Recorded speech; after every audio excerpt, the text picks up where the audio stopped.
Poaci rimah mawi patra lebih pamrih lebih hati langgeng tanpa susah tanpa sedang. Nah, ini Sanggabono. Kalau Sanggabono kan apa di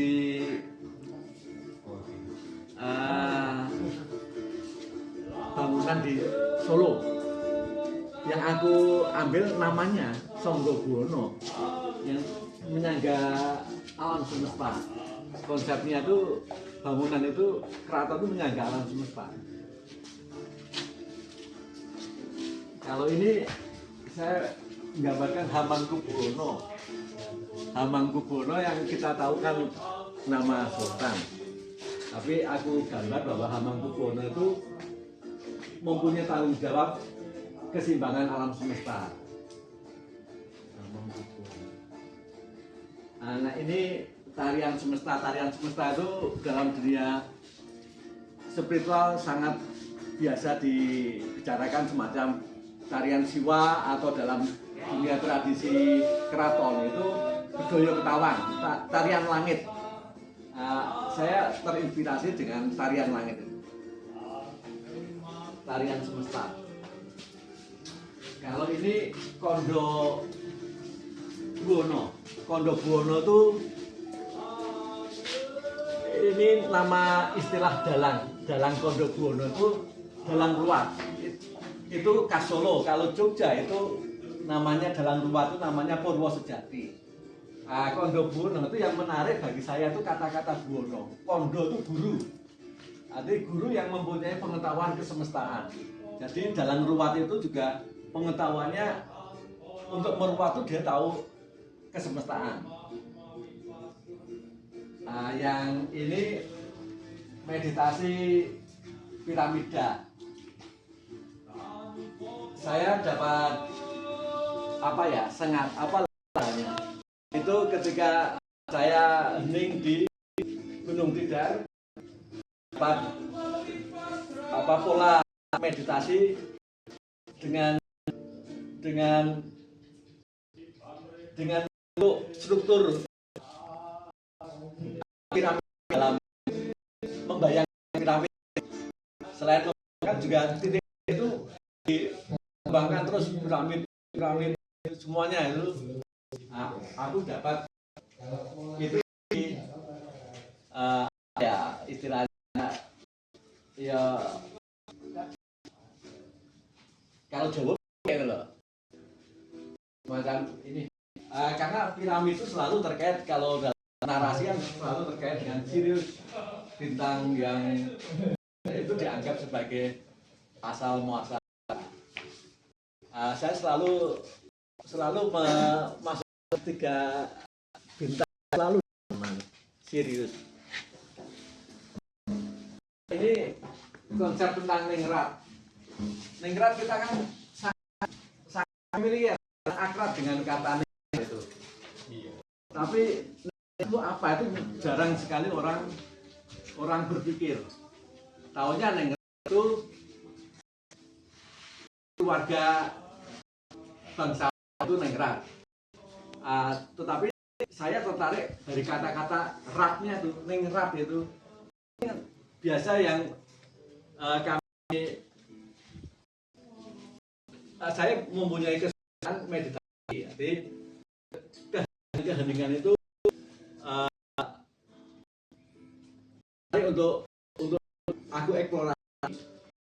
Selain dan rat itu alam semesta. Jadi menurut persepsiku bahwa ningrat itu para Brahmana itu menginginkan manusia Jawa itu manusia kesemestaan. Pemikiran kesadaran semesta itu melalui meditasi, keheningan. Produk-produk ini macam-macam, jelas harapan itu ingin sampai pengalaman universal. Dalam meditasi sangat lumrah orang pengalaman-pengalaman digital. Kalau dalam film India pengalaman digital itu ketika sudah lihat di mulutnya alam semesta.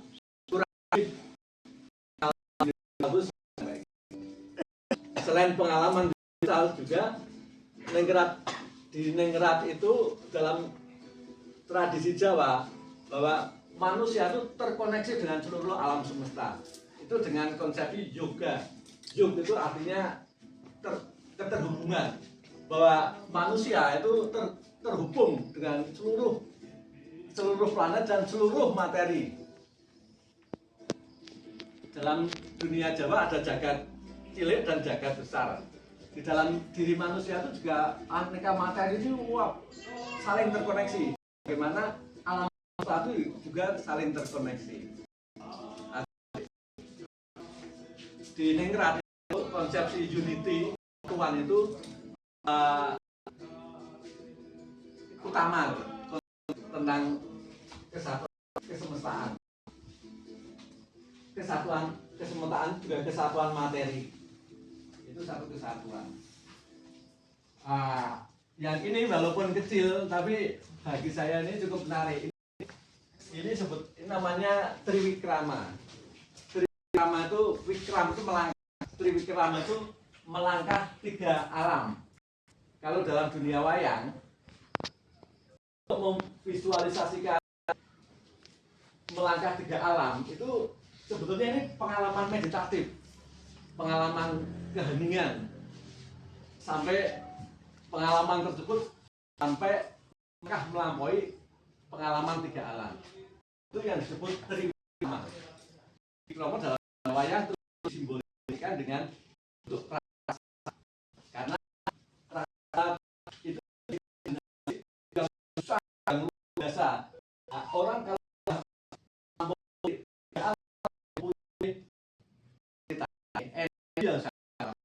makanya Triwikrama itu sudah diampuhkan tapi sebetulnya berangkat dari dunia spiritual. Dunia wayang akan sulit memvisualisasikan kekosongan dalam bentuk wayang, kan angel, terus divisualisasikan dalam raksasa. Tapi sebetulnya Triwikrama itu suatu konsep tentang melampaui kesadaran alam 3, alam bawah, alam tengah, atas, terlampaui. Yang ini Tribhuwana Dewi tertarik dengan Tribhuwana. Tunggal itu penyangga. Seorang raja itu menyangga 3 alam. Secara kosmologi Jawa, alam itu tidak hanya alam yang kita lihat saja, tetapi juga alam bawah, alam atas. Ini yang seorang raja itu bertanggung jawab terhadap timbangan 3 alam tersebut. Saya menggambarkan ini gambaran 3 alam. Inspirasi saya dari Raja Mojopahit, Tribhuwana Dewi. Jadi nama-nama itu tidak sekedar nama, tapi mengandung konsep. Selama ini kita sering memahami nama itu sudah ada, cuma Tribhuwana. Itu jarang sebetulnya kalau ditarik akar pemiliknya itu gampang ketemunya. Kalau ini imajinasi terhadap Borobudur, berarti Borobudur itu kalau tema-tema ritual itu selalu terkait dengan rembulan, purnama itu selalu. Jadi kesemestaan itu dalam spiritual juga sebetulnya sangat dekat. Yang paling sederhana itu ketika bulan purnama itu selalu menjadi utama. Kalau saya menggambarkan itu, Borobudur saya itu tidak lepas dari konsep Jawa, artinya tidak murni Buddhis gitu. Makanya aku menggambarkan sosok Buddha rupanya Semar rupa Buddha, maksudnya bahwa Borobudur itu mempunyai akar kulturnya dari Jawa sangat kuat. Kalau yang ini sebetulnya saya terinspirasi dari tentang kesuburan.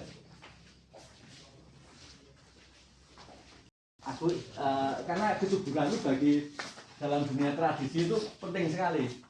Orang Jawa itu yang utama selalu berpikir tentang kesuburan karena mayoritas secara ekologinya petani itu berkepentingan dengan namanya kesuburan. Konsep kesuburan itu menjadi tema utamanya karena dalam kesuburan itulah ada kehidupan. Linggayoni itu kan banyak sekali di Jawa.